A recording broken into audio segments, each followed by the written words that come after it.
Hello दोस्तों, आपका स्वागत है हमारा YouTube channel yes to yes study में, जिसमें है एक नए वीडियो के साथ फिर से हाजिर हैं, जो कि नदी के किनारे अवस्थित भारतीय और विश्व के शहर से रिलेटेड है, जो कि प्रीवियस ईयर्स में बार बार पूछे गए हैं। इसलिए इस क्वेश्चन को ध्यानपूर्वक पढ़ें और साथ में याद भी करें। तो चलिए चलते हैं हम लोग प्रश्न की ओर। इसमें हमारा पहला प्रश्न है, बनारस किस नदी के तट पर स्थित है। इसमें हमारा ऑप्शन है गंगा नदी या फिर यमुना या फिर सरस्वती या फिर नर्मदा।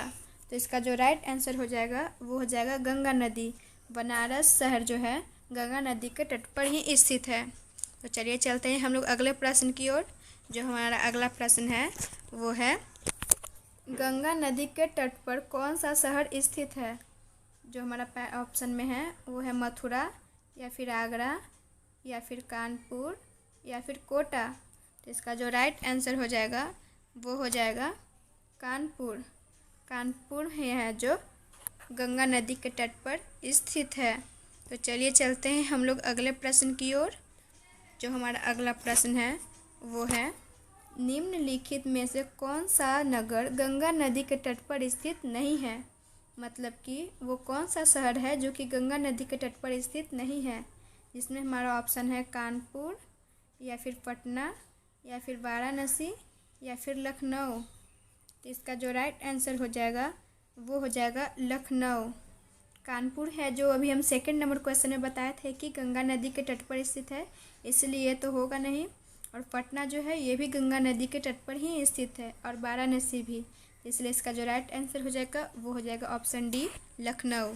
चलिए चलते हैं हम लोग अगले प्रश्न की ओर। जो हमारा अगला प्रश्न है वो है, गंगा नदी के किनारे सबसे बड़ा शहर है। मतलब कि वो कौन सा शहर है जो कि गंगा नदी के तट पर भी स्थित हो और वो बड़ा शहर भी हो।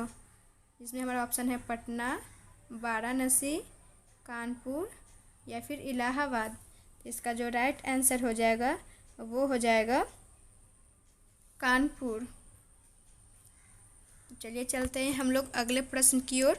जो हमारा अगला प्रश्न है वो है, अयोध्या किस नदी के तट पर स्थित है। जो हमारा अयोध्या है वो किस नदी के तट पर स्थित है। गंगा नदी या फिर फल्गु नदी या फिर सरयू या फिर यमुना। इसका जो राइट आंसर हो जाएगा वो हो जाएगा सरयू नदी। अयोध्या जो है वो सरयू नदी के ही किनारे स्थित है। तो चलिए चलते हैं हम लोग अगले प्रश्न की ओर। जो हमारा अगला प्रश्न है वो है, निम्न में से किस नदी के तट पर गोरखपुर स्थित है। इसमें हमारा ऑप्शन दिया गया है गंडक नदी या फिर घाघरा नदी या फिर राप्ती नदी या फिर सरयू। तो इसका जो राइट आंसर हो जाएगा वो हो जाएगा राप्ती नदी। गोरखपुर जो है राप्ती नदी के तट पर ही स्थित है। तो इसके लिए इसका जो राइट आंसर हो जाएगा वो हो जाएगा ऑप्शन सी, राप्ती नदी। चलिए चलते हैं हम लोग अगला प्रश्न की ओर। जो हमारा अगला प्रश्न है वो है, नासिक किस नदी के किनारे स्थित है। इसमें हमारा दिया गया है जो ऑप्शन है वो है महानदी या फिर ताप्ती या फिर कृष्णा या फिर गोदावरी। तो इसका जो राइट आंसर हो जाएगा वो हो जाएगा गोदावरी। नासिक जो है गोदावरी नदी के तट पर ही स्थित है, इसलिए इसका जो राइट आंसर हो जाएगा वो हो जाएगा ऑप्शन डी, गोदावरी नदी।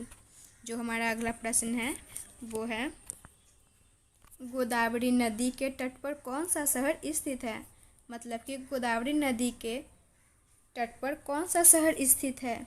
बद्रीनाथ या फिर नासिक या फिर मथुरा या फिर लखनऊ। इसका जो राइट आंसर हो जाएगा वो हो जाएगा नासिक। नासिक ही है जो गोदावरी नदी के तट पर स्थित है, इसलिए इसका जो राइट आंसर हो जाएगा वो हो जाएगा ऑप्शन बी, नासिक। तो चलिए चलते हैं हम लोग अगले प्रश्न की ओर। जो हमारा अगला प्रश्न है वो है, नासिक का कुंभ किस नदी के किनारे आयोजित होता है। इसमें हमारा दिया गया जो ऑप्शन है वो है गंगा नदी, गोदावरी नदी या फिर महानदी या फिर नर्मदा नदी। तो इसका जो राइट आंसर हो जाएगा वो हो जाएगा गोदावरी नदी।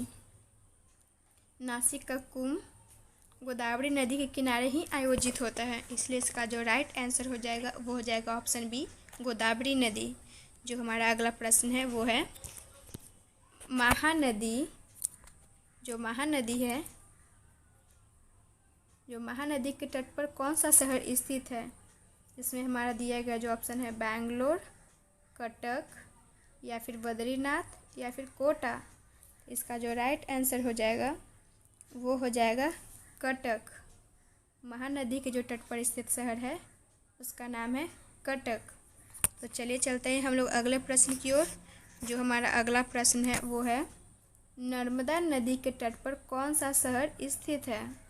मतलब कि नर्मदा नदी के तट पर कौन सा शहर स्थित है? जिसमें दिया गया जो ऑप्शन है वो है भरूच, भोपाल, नागपुर, कोटा। तो इसका जो राइट आंसर हो जाएगा वो हो जाएगा भरूच। तो चलिए चलते हैं हम लोग अगले प्रश्न की ओर। जो हमारा अगला प्रश्न है वो हो जाएगा ब्रह्मपुत्र नदी के तट पर कौन सा शहर स्थित है? इसमें जो दिया गया ऑप्शन है वो है कानपुर, श्रीनगर, डिब्रूगढ़, या फिर लखनऊ।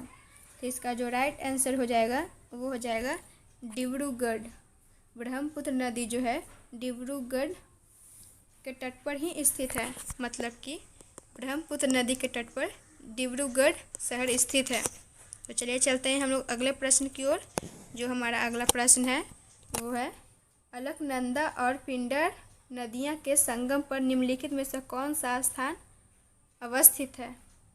कर्णप्रयाग, या फिर रुद्रप्रयाग, या फिर देवप्रयाग, या फिर विष्णुप्रयाग। इसका जो राइट आंसर हो जाएगा वो हो जाएगा कर्णप्रयाग। तो चलिए चलते हैं हम लोग अगले प्रश्न की ओर। जो हमारा अगला प्रश्न है वो है निम्न में से कौन एक मंदाकिनी नदी के किनारे अवस्थित नहीं है? मतलब कि इन ऑप्शन में से 3 ऐसा शहर है जो कि मंदाकिनी नदी के तट पर स्थित है और एक है जो नहीं है। इसमें पहला है रामबाड़ा, गौरीकुंड, गोविंद घाट, या फिर गुप्त काशी। तो इसका जो राइट आंसर हो जाएगा वो हो जाएगा Govind Ghat. Thank you class.